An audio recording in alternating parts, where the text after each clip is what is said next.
अल्हम्दुलिल्लाह महीने को बाद आहिस्ता आहिस्ता कुछ समझ आने लग पई सिस्टम की, मुआशरे की, इलाके की। हर इलाके की कुछ ट्रेडिशन रवायात अलग-अलग होंदियां ने।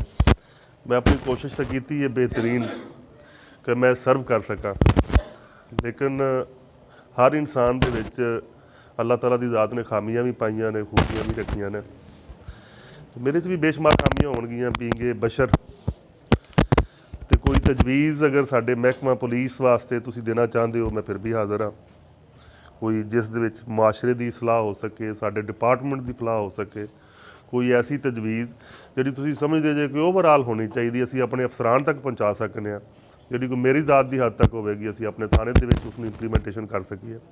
जिस तरह रेहड़ियाँ वगैरह जिहड़ियां लग जांदियां ने, उन्हां दा एक इशू है, लेकिन चूँकि असीं उन्हां नूं बार-बार लिख भी रहे हैं, जिहड़ा मुतलका AC साहब ने उन्हां नूं कोई म्यूनसिपल कमेटी वालिਆਂ ਨੂੰ कोई लैटर वगैरह लिखण, वो साडे नाल बाहमी तौर ते मिल के जिहड़ा ना ऑपरेशन करन। या कोई छुट्टी के टाइम कोई स्टूडेंट्स का इशू आ जाता सी, खास तौर पर गर्ल्स का। इस तो इलावा कोई इनफरादी या इजतमाही है तो ब्रदर मैं हाज़र हाँ, कोई हुक्म थानू दे सकते जे, असीं उस इंशाअल्लाह तमील करांगे। मैं बाखुदा आपकी तारीफ नहीं करना चाहता, लेकिन कुछ चीज़ें ऐसी हैं कि जो काबिल ही तारीफ होती हैं। आपकी पूरी चेक लगाना बेशक आपके अरबाब इख्तियार को हुक्म था, लेकिन आपने इम्प्लीमेंट करके साबित कर दी है कि मैं हर उस कौलो फेल का जिम्मेदार हूँ। आपने जैसे टोट माफिया की उसवा शिकनी की है, यकीनी तौर पे रियासत मदीना में भी कुछ जराइम होते थे, लेकिन उसकी खामियाँ, उसके कंट्रोल में उसके कोई सदेबाद किया जाता था। जैसे आपने टोट माफिया की उसवा शिकनी की है, रिश्वत कल्चर को ख़त्म करने की कोशिश की है, ऐसे जराइम को ख़त्म करने की कोशिश की है, लेकिन मीडिया तनकीद करता है। मैं आपकी सलाह के लिए तनकीद कर रहा हूँ।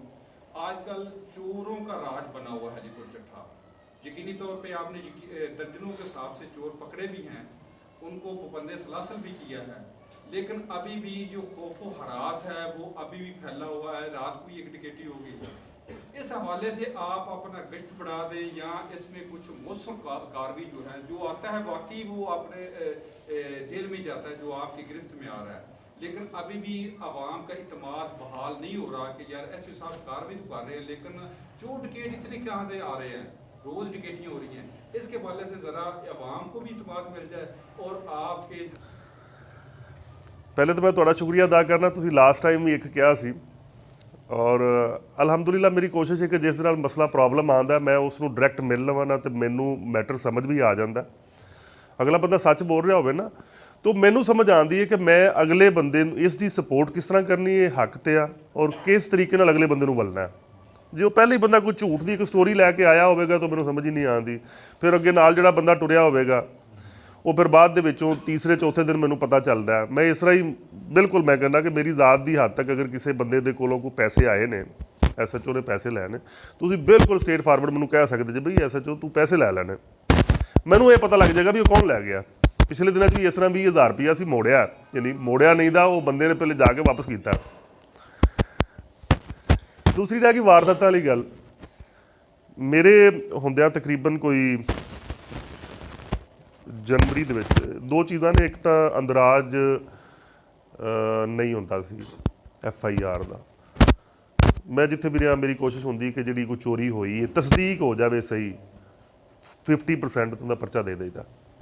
झूठे भी हो जाते हैं, मतलब एक अज भी मेरे ख्याल से पार्टियां का टाइम, उसने झूठा परचा करवा के 15 तो कॉल करके मोटरसाइकिल चोरी है, बाद दे विच जेज का मामला सी, जेज दिती सी तो वापस लैंदा पिया सी। लेकिन गैंग असी एक होन चलान किया, 18 मोटरसाइकिल मेरे को रिकवर खड़े हुए हैं। वो 2 या 3 दिन के ही असी किसी अपने सीनियर अफसरान नूं बुला के, मदईयां नूं बुलवा के वो मोटरसाइकिल उन्होंने हैंड ओवर करांगे। डंगर चोरी का थोड़ा जिहा इशू है सी इत्थे, अलहमदुलिल्लाह अल्लाह ताला की ज़ात ने मदद की कि साडे कोलों भी एक गैंग अंडर इन्वेस्टिगेशन चलता पिया, और जिस दिन का बल्कि वो पकड़िया वारदात उस तो बाद नहीं हुई। उस बाद रहा कि वारदात वाली गल, एक नवी वेव आई है, जुर्म खत्म नहीं होंदा, लेकिन वो घट हो सकता, कम हो सकता। कोई 3-4 दिन तो एक गैंग एंटर होया जिसने उस दिन भी सैदनगर और हाफिजाबाद रोड पर वारदात की है। सैदनगर तो स्पैशल हाफिजाबाद रोड और सैदनगर तुसीं 2 गड्डियां छड्ड दित्तियां, ਅਲੀਟ ਫੋਰਸ ਦੀ ਗੱਡੀ ਵੀ ਜਿਹੜੀ ਉੱਥੇ ਤਾਇਨਾਤ ਕਰ ਦਿੱਤੀ ਸਿਰਫ ਇਸ ਮਕਸਦ ਵਾਸਤੇ, ਕਿਉਂਕਿ ਪਹਿਲਾ ਆਪਸ਼ਨ ਹੁੰਦਾ ਸਾਡਾ ਡਿਟੈਂਸ਼ਨ, ਆਪਣਾ ਡਿਟੈਕਸ਼ਨ ਜਾਂ ਅਟੈਕਿੰਗ ਕਰ ਲਵੋ ਜਾਂ ਡਿਫੈਂਸ। ਕਿਉਂਕਿ ਉਹਨਾਂ ਨੇ ਸਾਡੇ ਤੇ ਇੱਕ ਦਫਾ ਅਟੈਕ ਕਰ ਲਿਆ, ਕੋਈ 2-3 ਦਿਨ ਦੇ ਵਿੱਚ ਉਹਨਾਂ ਨੇ ਕੋਈ 4-5 ਸ਼ਰੀਫ ਲੋਕਾਂ ਨੂੰ ਲੁੱਟ ਲਿਆ, ਤਾਂ ਅਸੀਂ ਪਹਿਲੇ ਆਪਣੀ ਪੈਟਰੋਲਿੰਗ ਵਧਾਵਾਂਗੇ, ਇਨਸ਼ਾਅੱਲਾ ਉਹ ਵੀ ਟਰੇਸ ਹੋ ਜਾਏਗਾ ਗੈਂਗ। ਠੀਕ ਹੈ, ਮੋਟਰਸਾਈਕਲ ਜਾਂ ਡੰਗਰ ਚੋਰੀ ਜਿਸ ਤਰ੍ਹਾਂ ਟਰੇਸ ਹੋ ਗਏ ਨੇ, ਉਹ ਮੁਕੱਦਮੇ ਇਨਸ਼ਾਅੱਲਾ ਸਾਰੇ ਚਲਾਨ ਕਰਾਂਗੇ ਅਸੀਂ। ਲੋਕਾਂ ਨੂੰ ਚਲਾਨ ਦਾ ਮਤਲਬ ਇਹ ਨਹੀਂ ਹੁੰਦਾ ਕਿ ਮੁਕੱਦਮਾ ਚਲਾਨ ਕਰਾਂਗੇ, ਚਲਾਨ ਦਾ ਮਤਲਬ ਇਹ ਆ ਕਿ ਉਸ ਸ਼ਰੀਫ ਆਦਮੀ ਦੀ ਜੇਬ ਵਿੱਚ ਵੀ ਕੋਈ ਚੀਜ਼ ਚਲੀ ਜਾਵੇ ਜਿਹਦੇ ਨਾਲ ਵਾਰਦਾਤ ਹੋ ਗਈ ਸੀ, ਔਰ ਇਨਸ਼ਾਅੱਲਾ ਉਸ ਨੂੰ ਇਨਕਰੀਜ਼ ਕਰਾਂਗੇ ਅਸੀਂ। ਹੁਣ ਆਸਤਾ ਆਸਤਾ ਇਨਫੋਰਮੇਸ਼ਨ ਮੇਰੀ ਖੁਦ ਵੀ ਆਪਣੀ ਡਿਵੈਲਪ ਹੋ ਚੁੱਕੀ ਹੈ। ਮੈਂ ਬਲਕਿ ਸਮਝਣਾ ਕਿ ਮੀਡੀਆ ਸਾਨੂੰ ਇਸ ਦੇ ਵਿੱਚ ਰਹਿਨਮਾਈ ਕਰਨਾ ਸ਼ੁਰੂ ਕਰ ਦੇਵੇ।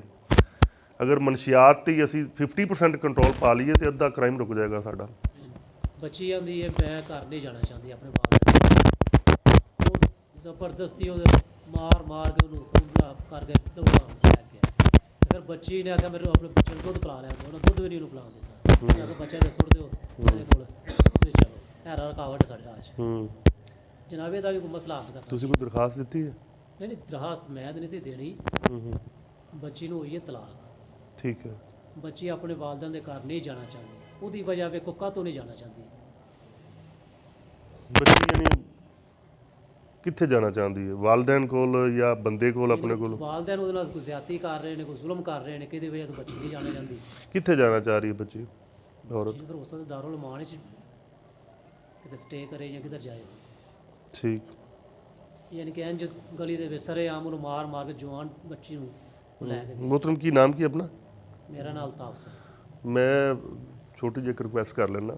ਸ਼ਰੀਅਤ ਮੁਹੰਮਦੀ ਦੇ ਵਿੱਚ ਹੈ ਕਿ ਮੁਸਲਮਾਨ 4 ਸ਼ਾਦੀਆਂ ਕਰ ਸਕਦਾ, ਲੇਕਿਨ ਇਸ ਇਲਾਕੇ ਦੇ ਵਿੱਚ ਚੂੰਕਿ ਟ੍ਰੈਡੀਸ਼ਨ ਹੈ ਪੁਰਾਣੀ, ਇੱਥੇ ਪਹਿਲੇ ਹਿੰਦੂ ਵੱਸਦੇ ਸੀ ਅਤੇ ਉਹਨਾਂ ਦੇ ਵਿੱਚ ਮੇਰੇ ਖਿਆਲ ਹਿੰਦੂ ਮਜ਼ਹਬ ਦੇ ਵਿੱਚ ਇੱਕ ਸ਼ਾਦੀ ਦੀ ਇਜਾਜ਼ਤ ਹੈ, ਅਤੇ ਉਹ ਸਾਡੀ ਇੱਥੇ ਆਈ ਹੈ ਵੀ ਦੂਸਰੀ ਸ਼ਾਦੀ ਨੂੰ ਬੁਰਾ ਸਮਝਿਆ ਜਾਂਦਾ। ਪਹਿਲੀ ਚੀਜ਼ ਆਇਆ ਕਿ ਜਵਾਨ ਔਰਤ ਨੂੰ ਦਾਰੁਲ ਅਮਾਨ ਭੇਜ ਦੇਣਾ ਚਾਹੀਦਾ। ਚੀਜ਼ ਤੇ ਦੇਖਣ ਵਾਲੀ ਬੱਚੀ ਕਿਉਂ ਨਹੀਂ ਜਾਣਾ ਚਾਹੀਦੀ ਆਪਣੇ ਵਾਲਿदैन ਦੇ ਘਰ, ਕੀ ਵਜ੍ਹਾ ਹੈ? ਕੋਈ ਵਜ੍ਹਾ ਵਿੱਚ ਹੈ ਕਿ ਬੱਚੀਆਂ ਦੀ ਮੈਂ ਨਹੀਂ ਜਾਣਾ ਚਾਹੁੰਦੀ। ਉਹ ਬੱਚੀ ਨੇ ਕੋਈ ਕੰਪਲੇਂਟ ਸਾਨੂੰ ਕੀਤੀ ਅਸੀਂ ਧੱਕੇ ਨਾਲ ਲੈ ਗਏ ਨਹੀਂ, ਉਸਦੇ ਕੋਲ ਕੋਈ ਮੋਬਾਈਲ ਜਾਂ ਉਸਨੇ ਕੋਈ ਕੰਪਲੇਂਟ ਸਾਨੂੰ ਕੀਤੀ ਹੋਵੇ ਤਾਂ ਚਲੋ ਅਸੀਂ ਜਾ ਕੇ ਉਸ ਨੂੰ ਉੱਥੋਂ ਬਾਜ਼ਯਾਬ ਕਰਕੇ ਆਪਣੇ ਕੋਲ ਲੈ ਆਉਣੇ ਆ, ਲੇਡੀ ਕਾਂਸਟੇਬਲਸ ਨਾਲ ਲਿਜਾ ਕੇ। ਉਸ ਤੋਂ ਬਾਅਦ ਫਿਰ ਉਸ ਨੂੰ ਮੈਜਿਸਟ੍ਰੇਟ ਦੇ ਪੇਸ਼ ਕਰਕੇ ਉਹ ਜਿੱਥੇ ਜਾਣਾ ਚਾਹੁੰਦੀ ਅਸੀਂ ਕਰ ਦਿੰਦੇ ਹਾਂ। ਜਾਂ ਕੋਈ ਉਸ ਦਾ ਮਹੱਲੇਦਾਰ ਕੰਪਲੇਨ ਕਰਦੇ ਜੀ ਇਹਨਾਂ ਨੇ ਇੱਥੇ ਬਾਉਂਡ ਕੀਤਾ ਹੋਇਆ, 15 ਤੇ ਕਾਲ ਕਰਦੇ ਵੀ ਅਸੀਂ ਉੱਥੇ ਚਲੇ ਜਾਂਦੇ ਹਾਂ। ਅਸੀਂ ਜਾ ਕੇ ਉਸ ਬੱਚੀ ਦੇ ਕੋਲੋਂ ਸਟੇਟਮੈਂਟ ਲੈ ਲੈਂਦੇ ਹਾਂ, ਅਗਰ ਉੱਥੇ ਰਹਿਣਾ ਚਾਹੁੰਦੀ ਤਾਂ ਠੀਕ ਹੈ, ਅਗਰ ਉਹ ਨਹੀਂ ਰਹਿਣਾ ਚਾਹੁੰਦੀ, ਕਿਤੇ ਜਾਣਾ ਚਾਹੁੰਦੀ ਤਾਂ ਅਸੀਂ ਆਪਣੇ ਨਾਲ ਲੈ ਜਾਵਾਂਗੇ ਉਸ ਨੂੰ। ਨਹੀਂ ਵਾਲਿदैन ਕੋਲ ਵੀ ਨਹੀਂ ਜਾਣਾ ਚਾਹੁੰਦੀ, ਸਹੁਰਿਆਂ ਕੋਲ ਤਾਂ ਰਹਿ ਵੀ ਨਹੀਂ ਸਕਦੀ। ਕਿੱਥੇ? ਮੇਰੀ ਗੱਲ ਸੁਣੋ ਨਾ, ਸਾਡੇ ਮਾਸ਼ਰੇ ਦੇ ਵਿੱਚ 2 ਜਗ੍ਹਾ ਨੇ ਸੇਫ ਔਰਤ ਦੀਆਂ, ਜਾਂ ਪੇਕੇ ਜਾਂ ਖਾਵੰਦ ਸਹੁਰੇ। ਉਹਨਾਂ ਨੇ ਤਲਾਕ ਦੇ ਦਿੱਤੀ। ਹੁਣ ਵਾਲਿदैन ਵੀ ਅਗਰ ਨਹੀਂ ਰੱਖਣ ਜਾਂ ਉੱਥੇ ਉਹ ਖੁਦ ਨਹੀਂ ਰਹਿਣਾ ਚਾਹੁੰਦੀ, ਤੇ ਤੀਸਰੀ ਆਪਸ਼ਨ ਤਾਂ ਫਿਰ ਦਰਬਦਾਰੀ ਹੈ ਨਾ। ਦੇਖਣ ਤੁਸੀਂ ਸਾਨੂੰ ਅਗਰ ਕੰਪਲੇਨ ਕਰਦੇ ਜੇ ਉਸ ਘਰ ਦੇ ਸਾਹਮਣੇ ਜਾ ਕੇ ਖੜੇ ਹੋ ਕੇ ਅਸੀਂ ਆਵਾਂਗੇ, ਤੁਹਾਡੇ ਸਾਹਮਣੇ ਉਸ ਲੇਡੀਜ਼ ਨੂੰ ਬਾਹਰ ਵੀ ਬੁਲਾਵਾਂਗੇ, ਲੇਡੀ ਕਾਂਸਟੇਬਲ ਉਸ ਦੇ ਕੋਲ ਤਸਦੀਕ ਵੀ ਕਰ ਲੈਗੀ। ਅਗਰ ਉਹਨੂੰ ਉੱਥੇ ਜ਼ਬਰਦਸਤੀ ਰੱਖਿਆ ਹੋਇਆ ਅਸੀਂ ਨਾਲ ਵੀ ਲੈ ਜਾਵਾਂਗੇ, ਉਹਦੇ ਖਿਲਾਫ ਕਾਰਵਾਈ ਵੀ ਕਰਾਂਗੇ ਜਿਨ੍ਹਾਂ ਨੇ ਜ਼ਬਰਦਸਤੀ ਰੱਖਿਆ ਹੋਇਆ। ਤੇ ਉਹ ਦਾਰੁਲ ਮਾਨ ਜਾਣਾ ਚਾਹੁੰਦੀ ਸੀ, ਦਾਰੁਲ ਮਾਨ ਉਹਨਾਂ ਨੂੰ ਭਜਵਾ ਦਿਆਂਗੇ।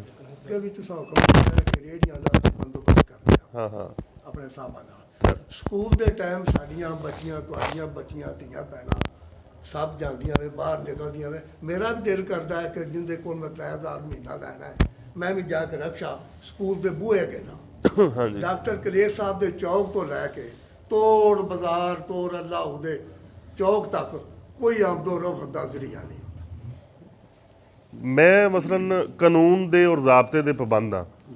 ਮੈਨੂੰ ਜੋ ਕਾਨੂੰਨ ਇਜਾਜ਼ਤ ਦੇਗਾ, ਜ਼ਾਬਤਾ ਪਾਕਿਸਤਾਨ ਦਾ ਮੈਨੂੰ ਇਜਾਜ਼ਤ ਦੇਗਾ, ਮੈਂ ਉਹ ਕੰਮ ਕਰ ਸਕਣਾ। ਉਸ ਤੋਂ ਬਾਲਾ ਨਹੀਂ ਕਰ ਸਕਦਾ। ਉਸ ਤੋਂ ਬਾਲਾ ਅਗਰ ਕਰਾਂਗਾ ਮੈਂ ਗੁੰਡਾ ਤੇ ਪੁਲਿਸ ਅਫਸਰ ਦੇ ਵਿੱਚ ਫਰਕ ਇਹ ਆ ਕਿ ਉਹ ਕਾਨੂੰਨ ਔਰ ਜ਼ਾਬਤੇ ਦਾ ਪਾਬੰਦ ਹੁੰਦਾ। ਬੇਸਿਕਲੀ ਜਿਹੜੀ ਇਹ ਹੈ ਆਪਣਾ ਰੋਡ ਦੇ ਦੌਰਾਨ ਆ ਜਾਂਦੀਆਂ ਨੇ ਰੇਹੜੀਆਂ ਵਗੈਰਾ, ਇਹ ਮਿਊਨਿਸਪਲ ਕਮੇਟੀ ਦਾ ਕੰਮ ਹੈ। ਮੈਂ ਆਪਣੀ ਹੱਦ ਤੱਕ ਸਿਰਫ ਇਹ ਕਰ ਸਕਣਾ ਕਿ ਮੈਂ ਏਸੀ ਨੂੰ ਇਹਨਾਂ ਦੇ ਬਾਰੇ 'ਚ ਲਿਖ ਕੇ ਭੇਜ ਸਕਣਾ। ਠੀਕ ਹੈ ਕਿ ਇੱਥੇ ਬਹੁਤ ਜ਼ਿਆਦਾ ਤਜਾਵਜ਼ਾਤ ਹੋ ਚੁੱਕੀਆਂ ਨੇ ਔਰ ਮਿਊਨਿਸਪਲ ਕਮੇਟੀ ਵਾਲੇ ਉਹਨਾਂ 'ਤੇ ਐਕਸ਼ਨ ਨਹੀਂ ਲੈ ਰਹੇ, ਯਾਨੀ ਮੈਂ ਉਹਨਾਂ ਦੇ ਖਿਲਾਫ ਲਿਖ ਕੇ ਭੇਜ ਸਕਣਾ। ਏਸੀ ਨੂੰ 3 ਦਫਾ ਭੇਜ ਸਕਣਾ, 4 ਦਫਾ, 5 ਦਫਾ, ਜਾਂ ਤੰਗ ਆ ਕੇ ਮੈਂ ਡੀਸੀਓ ਗੁਜਰਾਂਵਾਲੇ ਨੂੰ ਲਿਖ ਕੇ ਭੇਜ ਸਕਣਾ। ਇਸ ਤਰ੍ਹਾਂ ਹੀ ਹੈ ਜੀ। ਅਗਰ ਉਹ ਉਸ 'ਤੇ ਫਿਰ ਵੀ ਰਿਐਕਟ ਨਹੀਂ ਕਰਦੇ, ਟਸ ਤੋਂ ਮਸ ਨਹੀਂ ਹੁੰਦੇ, ਤੇ ਮੈਂ ਬੇਬਸ ਹਾਂ। ਜੀ ਜੀ ਠੀਕ ਹੈ, ਮੇਰੀ ਜ਼ਿੰਮੇਵਾਰੀ ਇਹ ਆ ਕਿ ਮਿਊਨਿਸਪਲ ਕਮੇਟੀ ਵਾਲੇ ਮੇਰੇ ਕੋਲ ਅਗਰ ਆਉਂਦੇ ਨੇ, ਮੇਰੇ ਕੋਲੋਂ ਹੈਲਪ ਮੰਗਦੇ ਨੇ ਕਿ ਅਸੀਂ ਅੱਜ ਆਪਰੇਸ਼ਨ ਕਰਨਾ, ਸਾਨੂੰ ਮਜ਼ਾਮਤ ਹੋਏਗੀ, ਤੁਸੀਂ ਸਾਡੇ ਨਾਲ ਟੁਰੋ, ਅਸੀਂ ਉਹਨਾਂ ਦੇ ਨਾਲ ਵੀ ਟੁਰਾਂਗੇ। ਅਗਰ ਕਿਸੇ ਕੋਲ ਮਜ਼ਾਮਤ ਕਰਨਗੇ, ਅਸੀਂ ਉਹਨਾਂ ਦੇ ਨਾਲ ਵੀ ਖੜੇ ਹੋਵਾਂਗੇ। ਲੇਕਿਨ ਇੱਕ ਦਫਾ ਜਿਹੜੇ ਮਿਊਨਿਸਪਲ ਕਮੇਟੀ ਵਾਲੇ ਨੇ ਇੱਥੇ ਮੁਤਲਕਾ ਅਲੀਪੁਰ ਚੱਠਾ ਵਾਲੇ, ਉਹਨਾਂ ਦਾ ਜਿਹੜਾ ਕੋਈ ਸਾਬੇ, ਮੈਨੂੰ ਵੀ ਜਿਹੜੀ ਇਹ ਪ੍ਰੋਬਲਮ ਹੈ ਆ, ਮੈਂ ਵੀ ਤੰਗ ਆ ਗਿਆ ਨਾ ਕੁਐਸਚਨ ਵੀ ਸੁਣ ਕੇ। ਮੈਂ ਕੱਲ ਛੁੱਟੀ ਦੇ ਟਾਈਮ ਫਿਜ਼ੀਕਲੀ ਤੌਰ ਤੇ ਸਿਵਲ ਕੱਪੜਿਆਂ ਦੇ ਵਿੱਚ ਮਾਸਕ ਸ਼ਾਸਕ ਲਾ ਕੇ ਜੀ ਪਤਾ ਲੱਗਾ ਸਕੂਲ ਦੇ ਸਾਹਮਣੇ ਖੜਾ ਰਿਹਾ। ਮੁੰਡਿਆਂ ਨੂੰ ਕੋਈ ਥੋੜਾ ਜਿਹਾ ਖਿੱਚਿਆ ਧਰੋਇਆ ਵੀ ਇਨਸਾਨ ਦੇ ਬੱਚੇ ਬਣ ਜਾਓ। ਠੀਕ ਹੈ, ਲੇਕਿਨ ਇਹ ਕੋਈ ਹੱਲ ਨਹੀਂ ਹੈਗਾ। ਹੱਲ ਇਹ ਹੈ ਕਿ ਥੋੜਾ ਜਿਹਾ ਮਿਊਨਿਸਪਲ ਕਮੇਟੀ ਵਾਲਿਆਂ ਨੂੰ ਤੁਸੀਂ ਵੀ ਤੁਰੋ। ਮੇਰਾ ਕੰਮ ਹੈ ਤੁਹਾਨੂੰ ਹੱਕ ਲੈ ਕੇ ਦੇਣਾ। ਸਰ ਕਦਾ ਕਲਾ ਮਾਫ ਅਗਰ ਮੁਜ਼ਦੀਨ ਕਹਿੰਦੇ ਨੇ ਤੇ ਮੇਰੀ ਰਾਏ ਹੈ ਕਿ ਐਪਲੀਕੇਸ਼ਨ ਰਿਟਰਨ ਕਿਉਂ ਨਹੀਂ ਲਿਖ ਕੇ ਦਿੰਦੇ। ਮਿਊਨਿਸਪਲ ਕਮੇਟੀ ਸੀਓ ਸਾਹਿਬ ਬੈਠੇ ਨੇ, ਅਗਰ ਇੰਪਲੀਮੈਂਟ ਨਹੀਂ ਤੇ ਮੀਡੀਆ ਪੂਰਾ ਨਾਲ ਹੈ, ਬਾਖੁਦਾ ਡੀਸੀ ਸਾਹਿਬ ਨੂੰ ਆਖਣਾ ਪਵੇ ਜਾਂ ਜਨਾਬ ਜੀ ਉੱਤੇ ਵੀ ਸੈਕਟਰੀ ਸਾਹਿਬ ਨੂੰ ਆਖਣਾ ਪਵੇ। ਜੀ ਜੀ ਅਸੀਂ ਦਾਮਨੇ ਸੁਪਰੇ ਨਾਲ ਆ, ਮੀਡੀਆ ਆਪਣਾ ਕਿਰਦਾਰ ਅਦਾ ਕਰੇਗਾ। ਮੈਂ ਤੁਹਾਡੀ ਆਵਾਜ਼ ਦੇ ਵਿੱਚ ਆਵਾਜ਼ ਬਣ ਕੇ ਅੱਗੇ ਖੜਾ ਹੁੰਨਾ। ਮੈਂ ਆਪਣੇ ਸਾਬਕਾ ਲੈਟਰ ਜਿਹੜੇ ਏਸੀ ਸਾਹਿਬ ਨੂੰ ਭਜਵਾਏ ਹੋਏ ਨੇ, ਵਰਬਲੀ ਰਿਕੁਐਸਟ ਕੀਤੀ ਹੋਈ ਹੈ, ਆਪਣੇ ਡੀਐਸਪੀ ਸਾਹਿਬ ਕੋਲੋਂ ਕਰਵਾਇਆ ਹੋਇਆ ਉਹਨਾਂ ਨੂੰ, ਉਹਨਾਂ ਦਾ ਹਵਾਲਾ ਦੇ ਕੇ ਕਹਿਣਾ ਕਿ ਮੇਰੇ ਕੋਲ ਪਬਲਿਕ ਰੋਜ਼ ਆ ਰਹੀ ਹੈ, ਕੱਲ ਨੂੰ ਇਤਜਾਜ ਤੁਹਾਡੇ ਖਿਲਾਫ ਹੋਏਗਾ ਤੇ ਕੰਟਰੋਲ ਮੈਂ ਕਰਨਾ ਹੈ। ਤੇ ਉਸ ਤੋਂ ਪਹਿਲੇ ਕਿ ਬਲਕਿ ਮੈਂ ਉਹਨਾਂ ਦੇ ਨਾਲ ਖੜਾ ਹੋ ਕੇ ਤੇ ਤੁਹਾਡੇ ਖਿਲਾਫ ਕਰ ਰਿਹਾ ਹਾਂ ਤੇ ਉਹ ਮੁਨਾਸਬ ਨਹੀਂ ਹੈਗਾ। ਦੂਸਰਾ ਰਹਿ ਗਿਆ ਜਿਹੜਾ ਮੇਨ ਰੋਡ ਦਾ ਇਸ਼ੂ ਹੈ। ਮੇਨ ਰੋਡ ਦੇ ਟ੍ਰੈਫਿਕ ਵਾਰਡਨ ਸਾਡੇ ਹੈ ਨੇ। ਮੈਂ ਵੈਸੇ ਪੂਰੀ ਕੋਸ਼ਿਸ਼ ਕਰਦਾ ਪਿਆ ਕਿ ਹੈਵੀ ਟ੍ਰੈਫਿਕ ਜਿਹੜੀ ਉਹ ਦਿਨ ਦੇ ਟਾਈਮ ਅੰਦਰ ਐਂਟਰ ਨਾ ਹੋਵੇ। ਯਾਨੀ ਰੋਜ਼ 2 ਤੋਂ 3 4 ਟ੍ਰੈਫਿਕ ਵਾਰਡਨ ਪਰਚੇ ਵੀ ਦੇ ਰਹੇ ਨੇ। ਪਹਿਲੇ ਉਹਨਾਂ ਦੀ ਕੰਪਲੇਨ ਹੁੰਦੀ ਸੀ ਜੀ ਐਸਐਚਓ ਪਰਚਾ ਨਹੀਂ ਦਿੰਦਾ ਸੀ, ਸਗਾਸਾ ਲੈ ਕੇ ਜਾਂਦੇ ਹਾਂ। ਲੇਕਿਨ ਮੈਂ ਕਿਹਾ ਤੁਸੀਂ ਜਿੰਨੇ ਸਗਾਸੇ ਲੈ ਕੇ ਆਓਗੇ ਅਸੀਂ ਉਹ ਪਰਚੇ ਦਿਆਂਗੇ। ਯਾਨੀ ਜਿਹੜਾ ਟ੍ਰੈਫਿਕ ਦੇ ਮੁਤਲਕਾ ਕੋਈ ਬਲੋਕੇਜ ਆਉਂਦੀ ਹੈ ਉਹ ਸਾਡੀ ਜ਼ਿੰਮੇਵਾਰੀ ਹੈ। ਲੇਕਿਨ ਜਿਹੜਾ ਰੇਹੜੀਆਂ ਛੇੜੀਆਂ ਨੇ, ਚੂੰਕਿ ਉਹ ਮਿਊਨਿਸਪਲ ਦੀ ਜ਼ਿੰਮੇਵਾਰੀ ਹੈ, ਤੇ ਉਹ ਚਲੋ ਜੀ ਅਸੀਂ ਦੁਬਾਰਾ ਉਹਨਾਂ ਨੂੰ ਫਿਰ ਜਾ ਕੇ ਕੋਈ ਮਿਹਨਤ ਕਰਨੇ ਆ। ਇੱਕ ਦਿਨ ਕੀਤੀ ਸੀ, ਇੱਕ ਦਿਨ ਰੋਡ ਸਾਫ਼ ਕਰਵਾਇਆ ਵੀ ਸੀ, ਲੇਕਿਨ ਉਹ ਬਾਅਦ ਦੇ ਵਿੱਚੋਂ ਜਾ ਕੇ ਮਿਊਨਿਸਪਲ ਫਿਰ ਅੱਖਾਂ ਬੰਦ ਕਰ ਲਵੇ ਤਾਂ ਫਾਇਦਾ ਕੋਈ ਨਹੀਂ ਆਉਂਦਾ।